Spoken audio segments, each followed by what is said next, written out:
Olá, seja bem-vindo ao TRT das Gerais, um programa da Justiça do Trabalho de Minas. Hoje vamos mostrar o caso de uma trabalhadora que foi discriminada em uma seleção de emprego porque estava acima do peso. Você sabe o que significa data vênia? Data vênia? Não sei não. A respeito de alguma data, né? A palavra diz, né? Não é ideia. O que é? O povo quer saber. Na entrevista de estúdio, vamos falar sobre o planejamento estratégico do TRT de Minas. E no quadro Tradição e Trabalho, vamos mostrar as delícias produzidas pelas quitandeiras de Minas.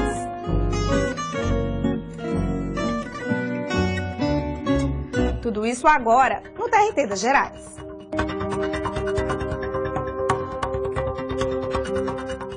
De acordo com o Ministério da Saúde, mais da metade da população brasileira está acima do peso.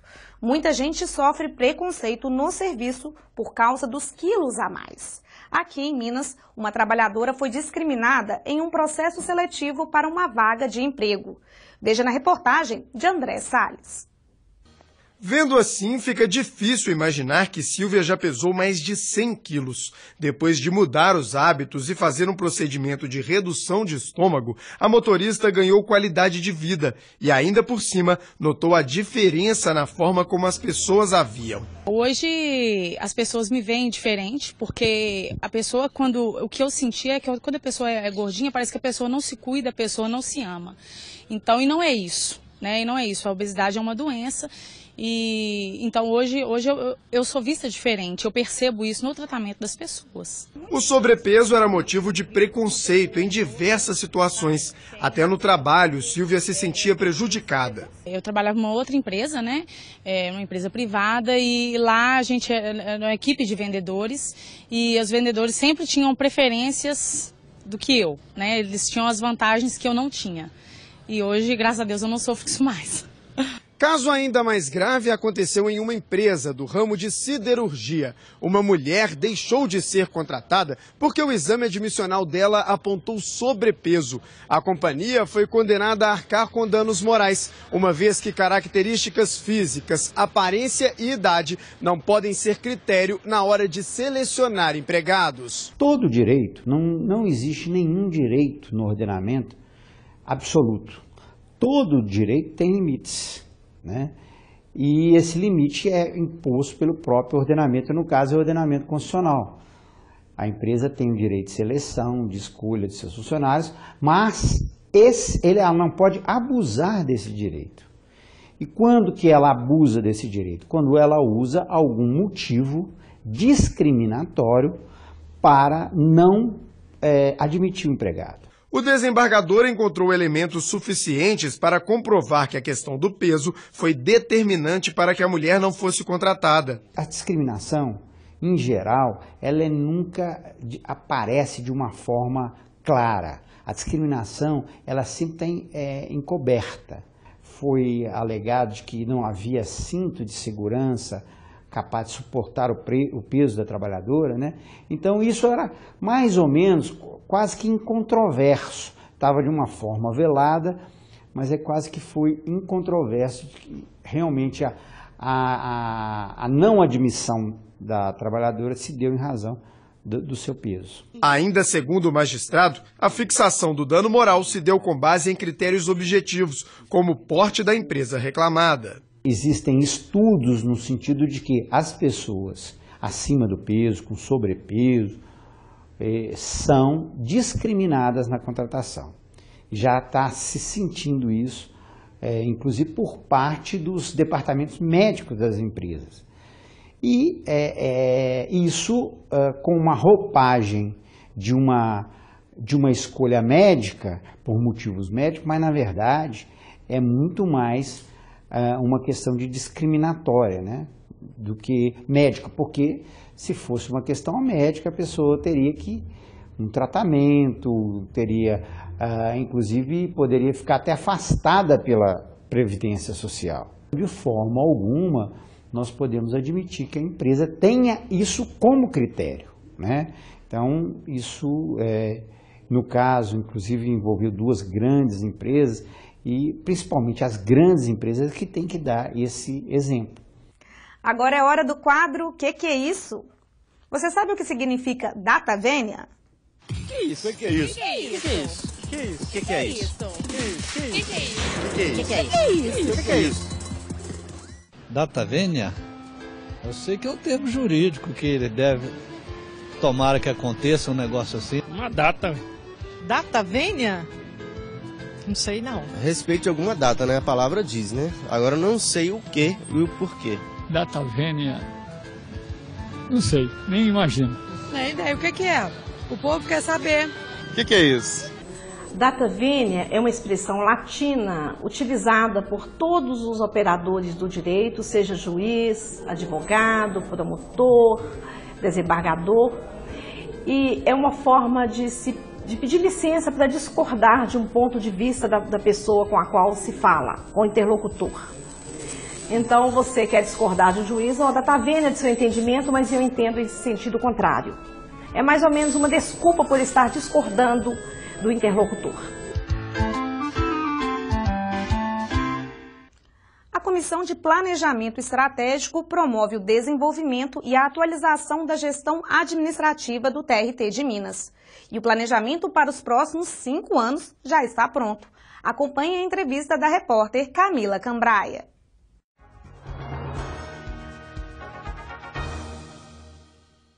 Traçar estratégias por um determinado período de tempo tem sido uma prática usada aqui no TRT. Mas essa edição do plano tem uma novidade. É a participação dos magistrados e dos servidores na elaboração do planejamento. E é sobre esse assunto que eu converso com a Cristiane Dominique Kunze e com o Bruno Torroso, que são da Secretaria de Gestão Estratégica. Vocês participaram de todo o processo de construção do plano estratégico. E quais as vantagens para o TRT de uma gestão estratégica?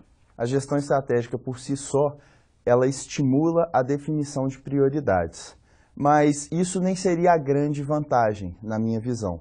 O que seria a grande vantagem? Que essa definição de prioridades, ela nos traz uma necessidade de mudança. E, compulsoriamente, ela cria uma agenda de projetos que irão mudar a realidade do tribunal e irão nos levar de uma realidade atual até um futuro desejado. E na execução do plano estratégico, quais que serão os projetos prioritários? A reforma do Fórum Trabalhista de Belo Horizonte, que hoje é o prédio da antiga Escola de Engenharia da UFMG, ela é uma grande prioridade até pelo vulto de recursos que vão ser empreendidos naquele equipamento, né?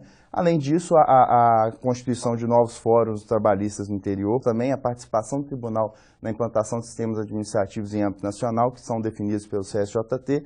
Além disso, eu destacaria um projeto que está começando tímido, mas que ele ataca o cerne da questão dentro principalmente da primeira instância, a otimização de primeira. E quais são os principais avanços desse novo plano em relação ao anterior? Nós tivemos primeiro uma ampla participação na construção desse planejamento. Então, no planejamento anterior, a gente não consultou tanto a área fim como foi nesse planejamento. Então, a gente tem um reflexo muito grande das necessidades das unidades jurisdicionais dentro do nosso planejamento. E não só a participação das pessoas das unidades administrativas jurisdicionais, mas também da Comissão de Planejamento Estratégico, que ela é formada pelos 8 desembargadores. Nós tivemos 4 reuniões com eles e foi muito bacana esse processo, né? Quais são os responsáveis pela implantação do novo plano estratégico? Os responsáveis são vários, múltiplos dentro da instituição. Mas a gente pode dar um destaque para os gerentes de projetos, principalmente os projetos estratégicos. Por quê?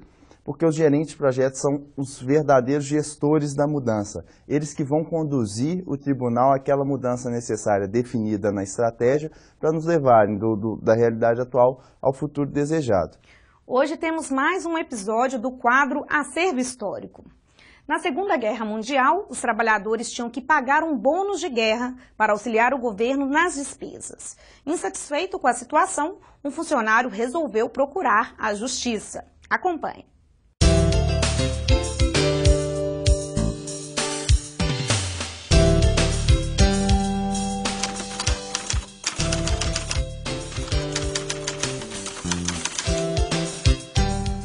A Segunda Guerra Mundial, ocorrida de 1939 a 1945, mobilizou mais de 100 milhões de soldados de dezenas de países, na qual morreram 52 milhões de pessoas, civis em sua maioria. A Justiça do Trabalho, já atuante na época, recebeu várias demandas decorrentes do conflito. Um interessante processo relativo à guerra é um datado de 1943, registrado na primeira Junta de Conciliação e Julgamento de Belo Horizonte. Nele, o reclamante Antônio de Oliveira Costa, industriário de nacionalidade portuguesa, reclamava contra a firma industrial Lunar de Filhos, em torno da questão das chamadas obrigações de guerra. Essas obrigações de guerra, ou bônus de guerra, como eram mais conhecidos, eram contribuições compulsórias, instituídas por decreto-lei do governo federal, devidas a partir de 1943 por todos os contribuintes do imposto de renda. Elas visavam aumentar os recursos financeiros do erário para fazer frente ao chamado esforço de guerra. O empregador devia descontar do salário de seus empregados a quantia e repassá-la ao governo, comprovando a operação por meio de selos oficiais colados ao contra-cheque do empregado. O reclamante denunciava que a empresa descontava as obrigações de guerra de seu salário, mas que não fazia a prova de que repassava os valores aos cofres públicos. A Justiça do Trabalho, porém, não julga o caso, mas o encaminha à Delegacia Regional do Instituto de Aposentadoria e Pensões dos Industriários, órgão previdenciário dos trabalhadores da indústria que detinha a competência legal de conhecer tais questões.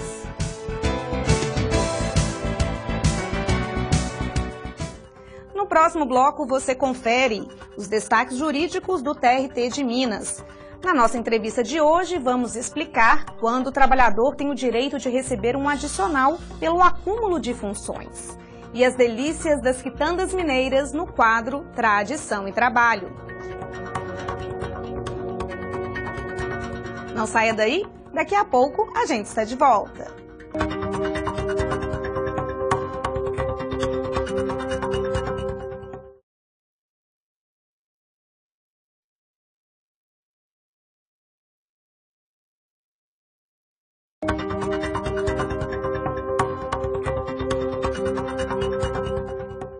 Estamos de volta com o TRT das Gerais. Veja agora as decisões da Justiça do Trabalho de Minas com Natália Pacheco.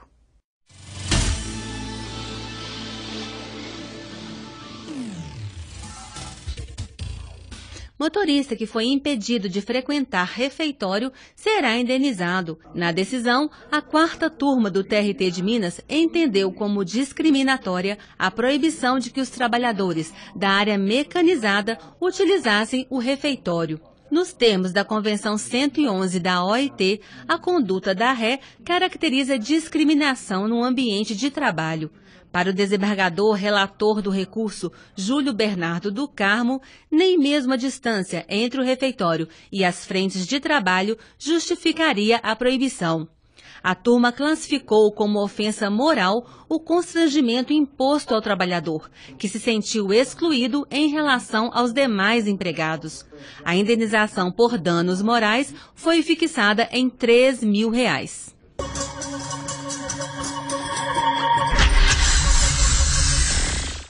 Durante a rotina de trabalho, é comum o patrão pedir um serviço a mais para seus funcionários. Mas você sabe quando tem direito de receber o adicional por acúmulo de função? Veja na nossa entrevista de hoje. Nos últimos anos, a Justiça do Trabalho em Minas Gerais tem registrado um acúmulo no número de ações com o pedido de um acréscimo salarial por acúmulo de função. E é justamente esse o tema da entrevista de hoje com a desembargadora Mônica Sete Lopes, do Tribunal Regional do Trabalho da 3ª Região. Desembargadora, o que caracteriza, de fato, o acúmulo de função? O acúmulo de função, ele se dá quando o empregado tem direito a receber um pouco mais de salário, uma percentagem que vai variar, e é de acordo com uma previsão que vem ou da lei, no caso a lei dos radialistas prevê, por exemplo, a dos pracistas, dos vendedores pracistas, que é uma lei antiga, também prevê, ou da norma coletiva, ou em razão de um regulamento da empresa, né, um sistema dentro da empresa, ainda que costumeiro, que preveja essa remuneração, ou então quando se perceba na situação daquele empregado, naquela empresa, da história dessa relação, uma alteração contratual pela qual a empresa tenha extinto um cargo qualquer e esse determinado empregado tenha absorvido inteiramente aquelas funções novas na situação de trabalho dele, com uma implicação de ganho para a empresa que não tem que pagar o salário daquele outro empregado. Então, quer dizer, a possibilidade do acúmulo de função e de um plus salarial, ela existe, mas ela não se dá em razão de um fracionamento das atividades de um determinado empregado, se aquilo é da natureza das funções por ele exercidas, ou principalmente exercidas, ou principalmente se é algo que ele sempre fez, ou que naquela atividade sempre se faz. A senhora deu um exemplo, né, de numa empresa em que um dos trabalhadores que fazia uma determinada função é demitido e aquele outro assume essa função, aí sim poderia configurar. Uma função completamente diferente daquela anterior. E a gente observando, no caso uma prova, esse é um processo que eu julguei, a gente observando, a gente verifica que aquela função do empregado dispensado, ela não foi assumida por ninguém mais, mas apenas por aquele que continuou exercendo a dele e outra. Então, houve uma alteração na condição contratual dele, perceptível pela prova e pela história dele na empresa. Claro. Doutora, agora nós temos os casos que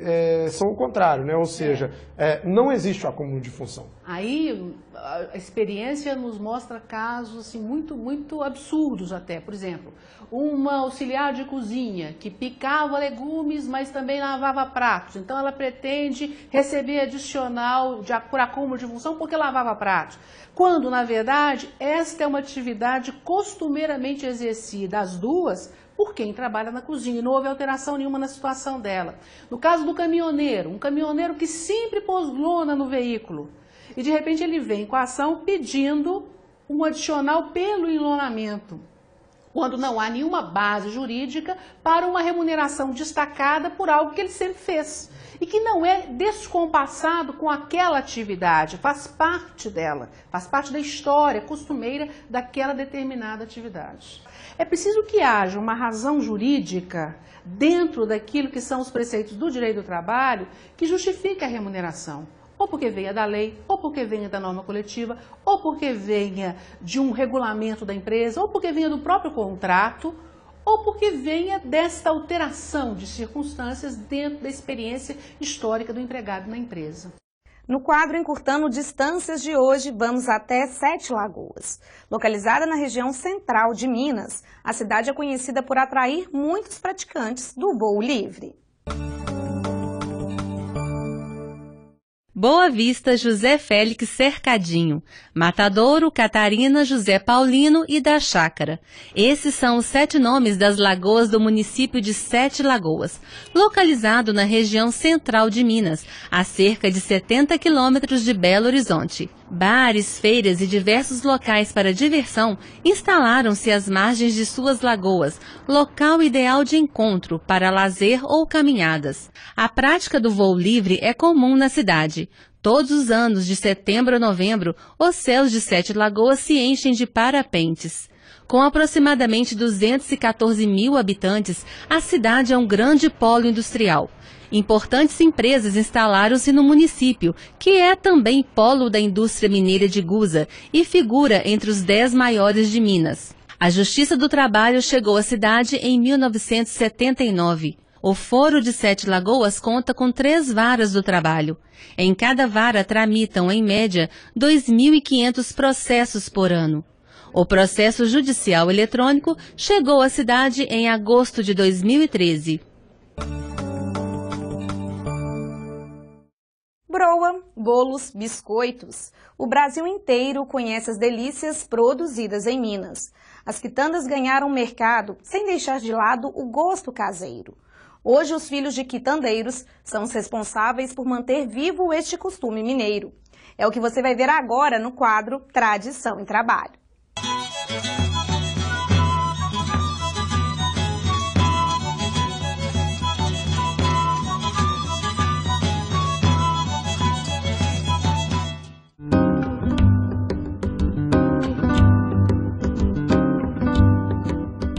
Açúcar, manteiga, sal, farinha de trigo e fermento. Os ingredientes seriam os de um bolo comum, não fosse um toque da quitandeira Dirleia, a jabuticaba. A compota e a geleia da fruta são os ingredientes secretos do bolo. Aliás, tudo que Dirleia produz tem jabuticaba. Além da geleia, da compota e do bolo, há ainda licor, cachaça e até o uísque à base da fruta. Eu tenho um pezinho só, mas quem tem jabuticaba já traz, porque jabuticaba perde muito aqui em Sabará. Ainda continua perdendo, porque ela tem que, assim que ela dá, tem que já fazer os produtos. Então o pessoal já sabe o que eu faço, vem gente de toda a redondeza, né? Da minha rua mesmo e tudo, e traz as jabuticabas. E aí eu faço os produtos, fico trabalhando de setembro até novembro, trabalhando, eu e meu marido, né? Fazendo os produtos para ficar para o ano todo. As quitandas feitas com as jabuticabas da vizinhança fazem o maior sucesso há 24 anos. Muito sucesso, E tem até o molinho também de jabuticaba. O uísque é um sucesso, o uísque, a cachaça também é. As pessoas vêm aqui, procuram? Nossa, vem turista todos os dias. Não só turista, como gente de Sabará, né? Que já pede para fazer um kitzinho para levar para o médico, uma geleia, um licor, sabe? Em Minas Gerais, o termo quitandeira remete à representação feminina na cozinha, desde as escravas que vendiam comida nas ruas no século XVIII, passando pela tradição de mesas fartas no café da tarde, com broas, doces e biscoitos. Nos dias de hoje, tudo aquilo que compõe a mesa junto com o café é definido como quitanda. A produção das quitandas garante a Dirleia a manutenção de uma tradição da família. Eu vim de uma família de 8 filhos, né? Pai e mãe, 8 filhos. E minha mãe, desde criança também, quando ela fazia quitanda, né? Bolos, doces, salgados, né? E mesmo licores, né? Que não é muita quitanda não, mas já né? De família, de fazer essas coisas e tudo. Então, desde criança, ela passou pra gente, ensinou, ela ia fazer um bolo, falava, fazer assim um bolo, põe tanto de fermento, coloca tantos ovos, então a gente já foi fazendo.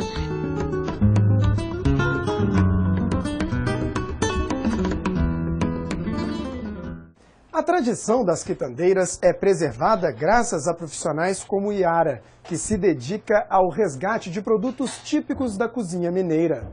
Bolos, biscoitos, geleias, compotas e doces em calda estão entre os produtos feitos por Iara, com base nas receitas da mãe. Eu sou do interior, nascida e criada, e a ideia surgiu exatamente de lá. Era uma ideia para valorizar um sonho da minha mãe, né, que sempre foi uma quitandeira de mão cheia, mas nunca tinha oficializado isso. Tinha outro trabalho, enfim, levava outra vida e fazia isso de lazer. E aí meu irmão e eu tivemos mesmo esse insight. Falamos, a gente precisa fazer alguma coisa para valorizar essas quitandas da minha mãe. E, enfim, o plano inicial era que isso fosse lá no interior e não aqui, mas acabou que a gente fez um plano de negócios e viu que aqui seria mais interessante, porque nós morávamos aqui, a gente não queria voltar para o interior. Então a ideia nasceu daí, de não deixar morrer e valorizar o que minha mãe sabia fazer. A ideia é resgatar receitas consagradas, mas com um toque de modernidade. A nossa missão, a gente fala, né, que é resgatar, reinventar e vender as quitandas tradicionais, sem perder o sabor nato, atendendo ao mundo contemporâneo. Então, traduzindo, porque essas coisas às vezes são muito saborosas, mas a quitanda tradicional é sempre muito marrom. Você olha, os bolos são todos cor de farinha, os biscoitos são todos cor de farinha, e hoje em dia a gente não tem interesse em comer essas coisas. Então, assim, a gente tem desejo do bolo da avó da gente, isso, aquilo outro, mas que ele seja mais bonito, né? Porque antes de comer com a boca, a gente come com os olhos. Os produtos tradicionais atraíram a clientela, o que garantiu a ampliação do negócio. A maioria dos nossos clientes é muito jovem. O lugar que a gente está, se abraça todo mundo muito contemporâneo, assim. Então é muito arquiteto, muito designer, muito publicitário. Então são pessoas mais novas que tinham o hábito de comer isso e que talvez não comeriam na forma natural como elas eram. Ah, que legal esse bolo. Ah, mas é mesmo bolo de cenoura com chocolate, assim? Porque vai chocolate no meio da massa. Então, enfim, acho que é interessante o reinventar.